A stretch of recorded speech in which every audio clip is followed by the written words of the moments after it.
Okay, for letter C, pinapakuha sa atin guys yung slope at point B. Okay, so titingnan natin yung slope at point. Ang point B ay nandito. And yung value ng x natin is equal to 5. Okay? And syempre, slope ang makuha, kailangan natin yung slope formula. So, balik tayo dito. Slope at B, yung ating x is equal to 5. And y prime yung hinahanap natin. Okay? So, kuhanin ko dito yung equation natin kanina. And sabihin nyo kung kakancel ba natin or hindi. Okay?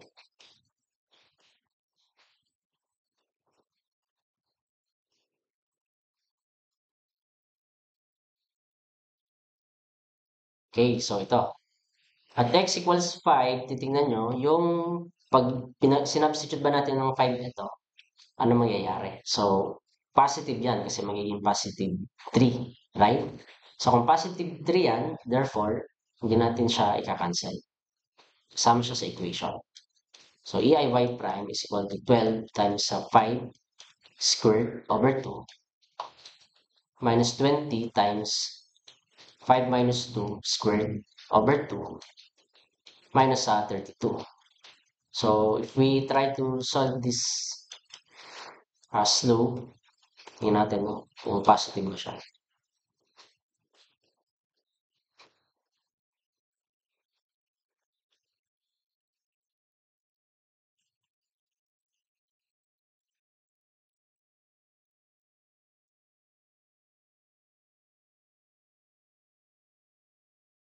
Minus 32. So, positive 28.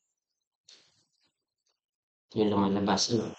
So, take note, ito ay naka-kilonewton meter square. So, we need to multiply this by 1,000 cube Newton millimeter square divided by 1 kilonewton meter square.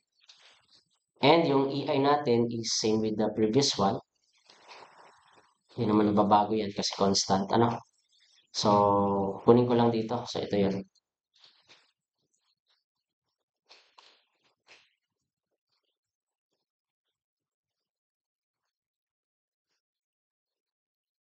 Yan. So, makukuha na natin dito class yung y prime. So, 28 times sa positive to ha. So, 1,000 cube.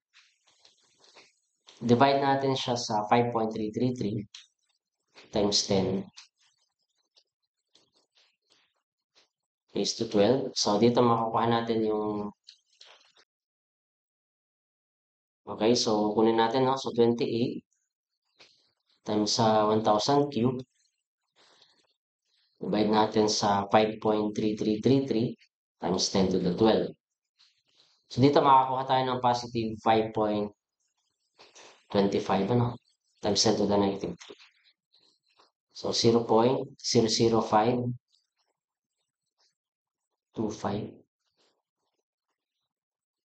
Ito ay naka-radians. Okay? So, positive. Okay, so kung gusto natin na naka-degree, so, positive 0.00525 times natin sa 180 over pi. So, this will be yan.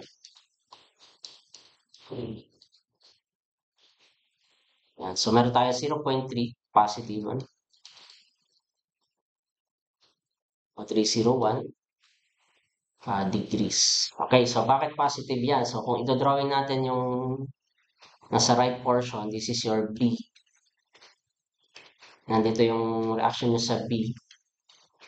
So, yung ating deflected shape or yung elastic curve natin dito ay ganito, right? So, kung magdodrawing ako dyan ng tangent line dito sa point na to, so let's say ito yung pag mineasure natin yan mula sa horizontal, kung mapapansin nyo, ito ay counterclockwise. So, dito yung ating theta dun sa B, or slope natin sa B is equal to positive yung value niya, ano, 0.00525 or positive na 0.301 degrees. Ayan. So, ganyan yung setup natin for ano. Pagka positive yung slope natin, ibig sabihin, counterclockwise siya. Okay, so sa double integration yan. Yan. Okay, so for letter D, deflection at midspan.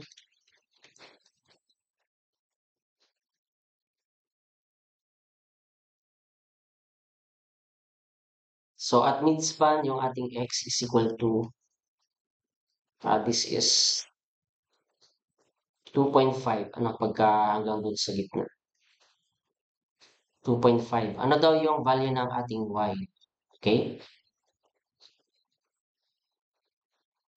Okay, so since y ang hinahanap, kailangan natin class itong formula ng y.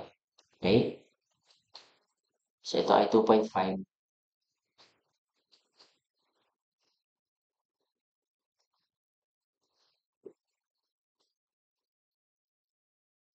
So check nyo na agad, no? Kapag sinubstitute ba natin to dito, magpa-positive ba? So pag positive, gagamitin natin siya. Okay? So EIY is equal to 12 times sa 2.5 cube over 6 minus natin sa 20 over 6 times 2.5 minus 2 cube minus sa 32 times sa 0.5. Okay, so EIY is equal to, check natin. So, substitute ko na lang to sa, i-store ko na lang to sa A. Okay, so 12 times sa A cube over 6 minus natin sa 20 over 6 times natin sa A minus 2 cube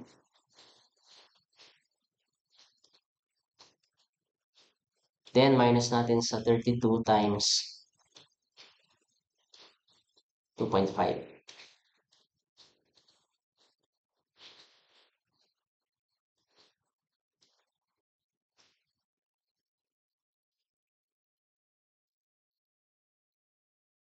I-double check natin, no? Para sure kung kayo ay nag-store na din naman, pwede ganyan. And so we have here negative 295 over 6 and 12a cube over 6 minus 20 over 6 times a minus 2, so cube minus 32a. So meron tayo dito negative 295 over 6.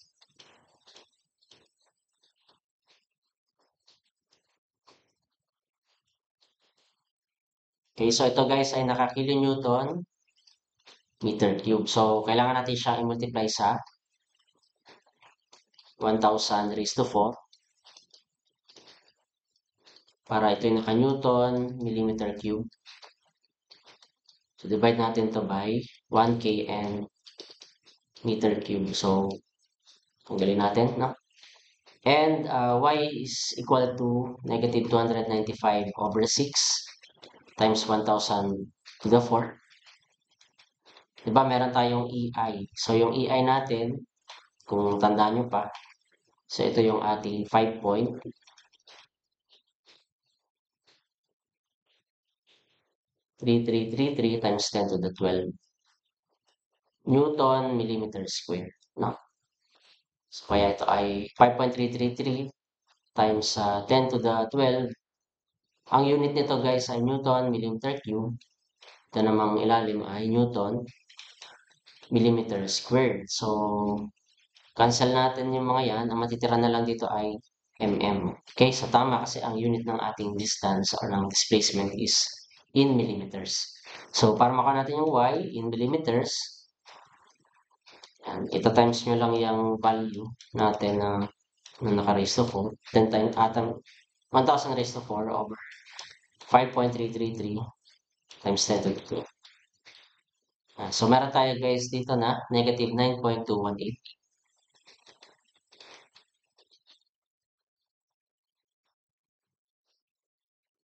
Ito ay in millimeters. Okay? So, anong ibig sabihin yan? Ibig sabihin yan, yung beam natin, no? So, let's say, i-drawing ko yung beam natin. Let's say, ito yung support A. Ito yung beam natin. So, ito yung 20. Di ba, nagkaroon deflection, ano? Ibig sabihin, at 2.5, ito yung positive y natin, no? Ito yung positive x. At 2.5, nandito yung ating hinahanap na point, which is yung distance na to. Ito yung y natin. So, since below siya sa ating positive x-axis, therefore, dapat ito yung negative, no? So, kung nandito yung y mo, ito yung positive. Okay?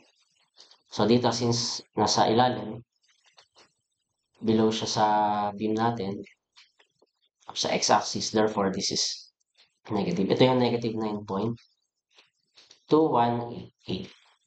So, yan yung sagot natin for letter D. Okay? Ayan. Next, location of maximum deflection. So, para malaman natin kung nasaan yung location ng maximum deflection, so we have to know first yung condition para masabi natin na maximum yung deflection. So, magdodrawing ako dito ng beam. Yan natin to ng deflection curve, no? So, let's say ito yung deflection curve. Okay? So, kung mapapansin nyo, if we are drawing yung tangent line natin at any point na gusto natin kuhanan na slope, let's say, di ba, sa support, ganyan. Ngayon, habang lumalapit siya dun sa portion na to, kung mapapansin nyo, medyo lumiliit yung angle. Kumbaga, sa support ganito, pagdating mo sa point na to, medyo nakaganito na. Okay? Medyo lumiliit na yung angle. Pagin natin na.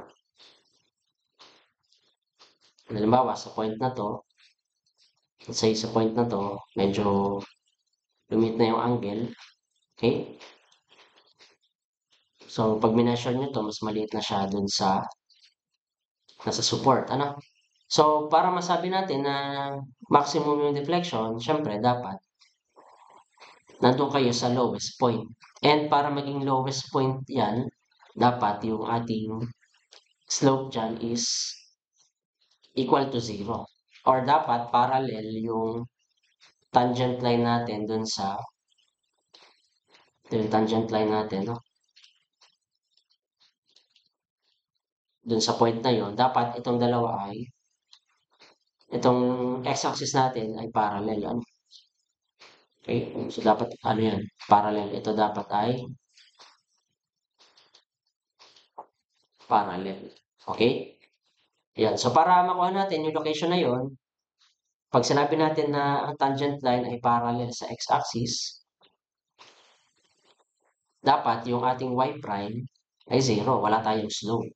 Okay? So, kung 0 yung slope natin, ano yung unknown? So, ang unknown doon is syempre yung location niya, which is x from our origin. So, hindi natin alam yan. Hindi yan nasa midspan palagi. Okay? So, para makuha natin yung location niya, so we will use the slope formula. And yung y prime ay i-equate natin sa 0. So, location of max deflection.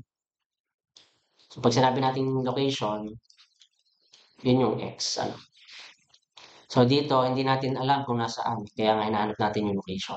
Pero alam natin na sa point na yon, yung y prime natin ay equal sa 0. Yung tangent line natin sa curve ay parallel dun sa x-axis. Okay? So, para makuha natin yung x, we will assume muna, guys. Tatandaan nyo, assume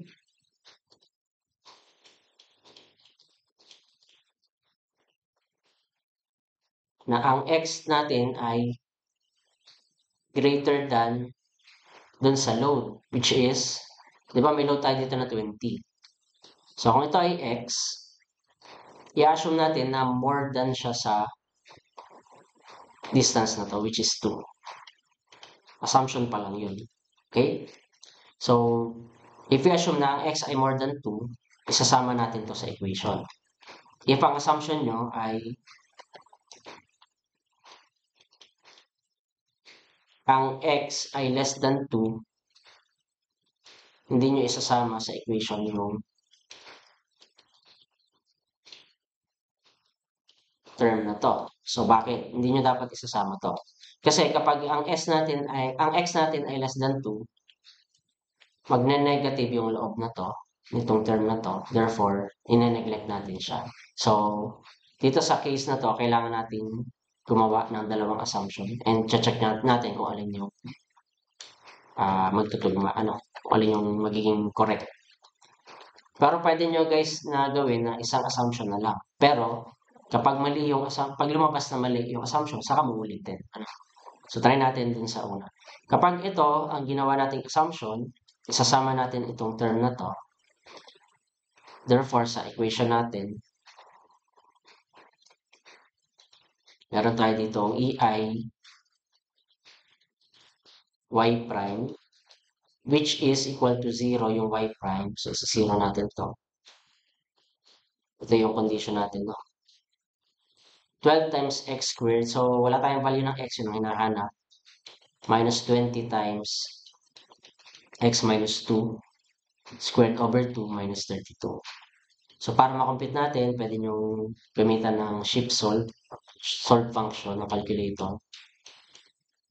Or pwedeng i-direct nyo na lang na quadratic equation lang naman. So, pwedeng yung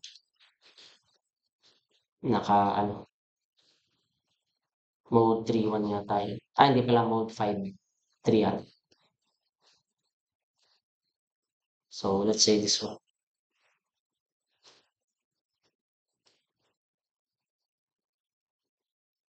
Minus 32. So, okay.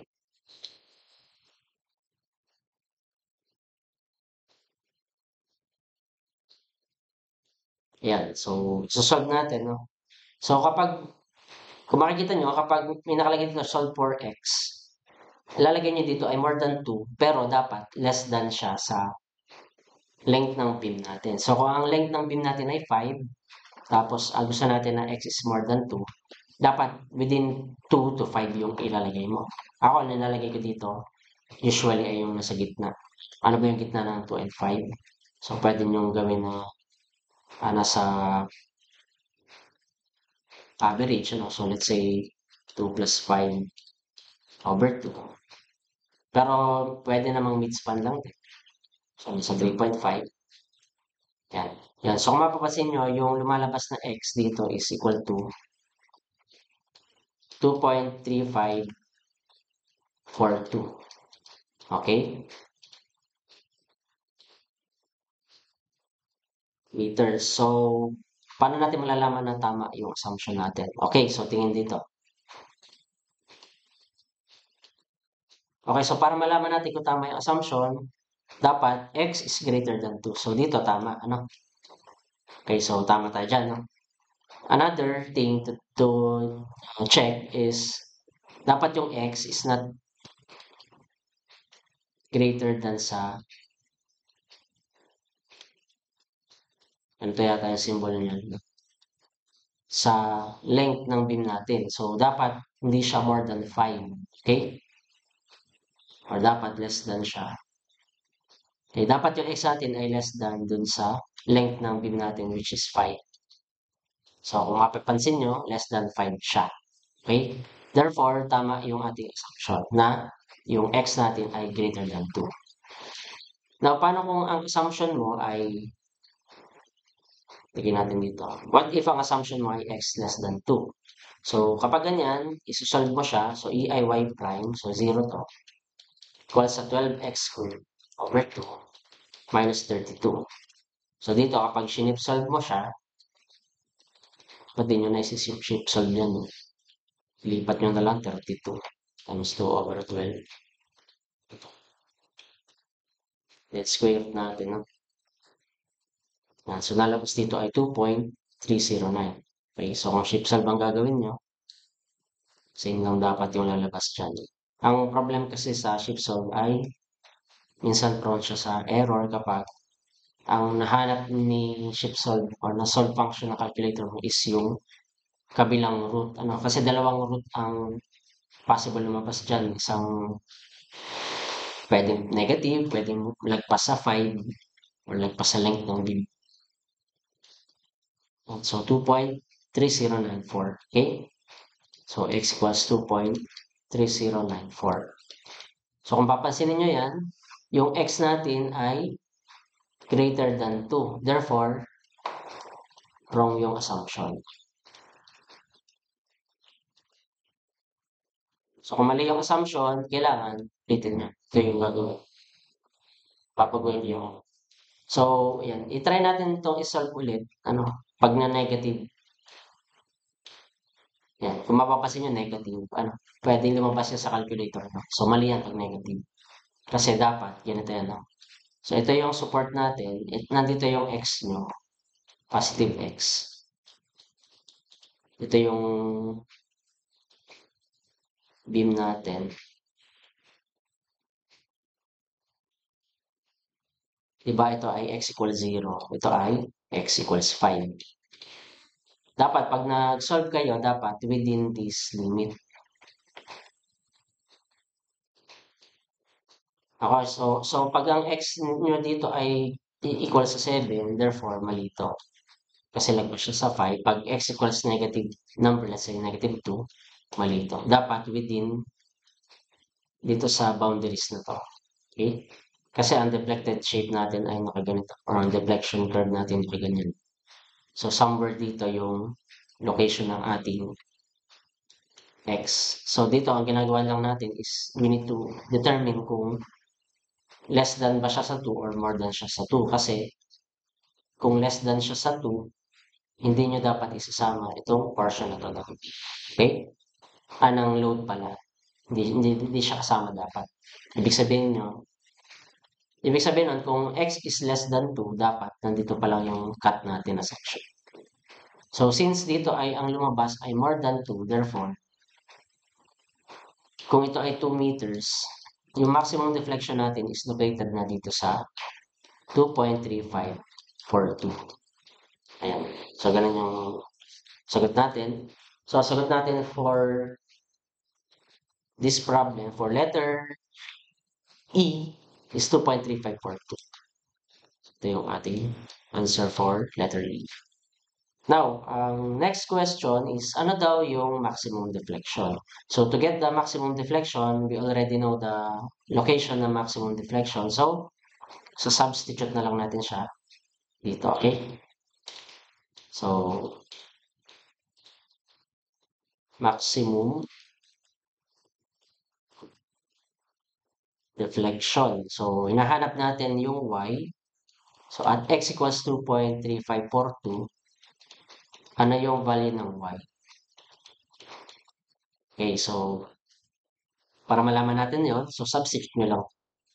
So, tingin ulit dito, no? So, ito ay magpa-positive yung loob. So, isasama natin siya sa equation.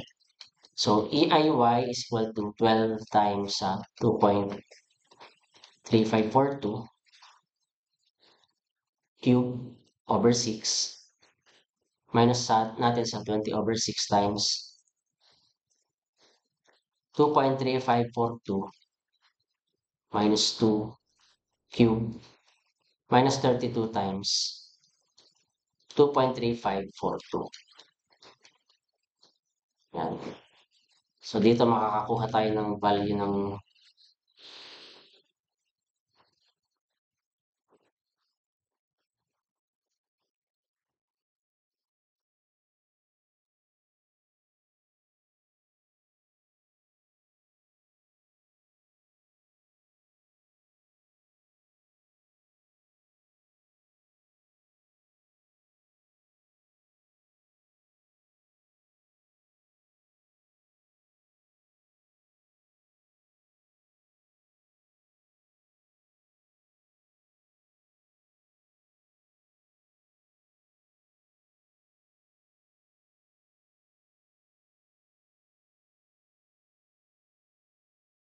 Yan. So, meron kayo dito negative 49.365. 49.365. 366 na lang. Ito yung kilonewton meter cube. So, sabi ko nga kanina, tatimes natin sa 1,000 raised to 4 para naka-newton millimeter cube siya.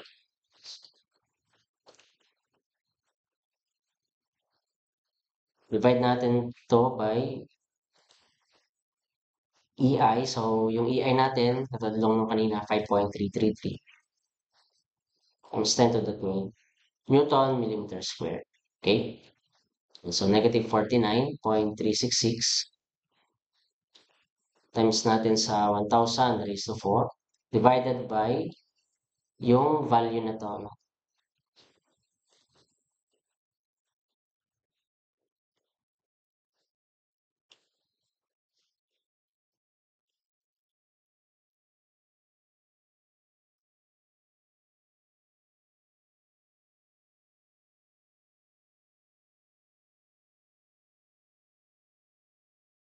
Yan. So, meron tayong negative 9.2562 mm. So, check natin dun sa kanina kasi nag-try tayo kanina dun sa midspan. Dapat mas malaki ito kasi maximum deflection yan. So, check natin dun sa kanina. Ayan, oh, mas malaki siya dito sa negative 9.218. So, mas malaki yung numerical value natin. So, negative 9.2562. So, ito yung ating sagot dun sa maximum deflection. So, ito ay y limits. Okay?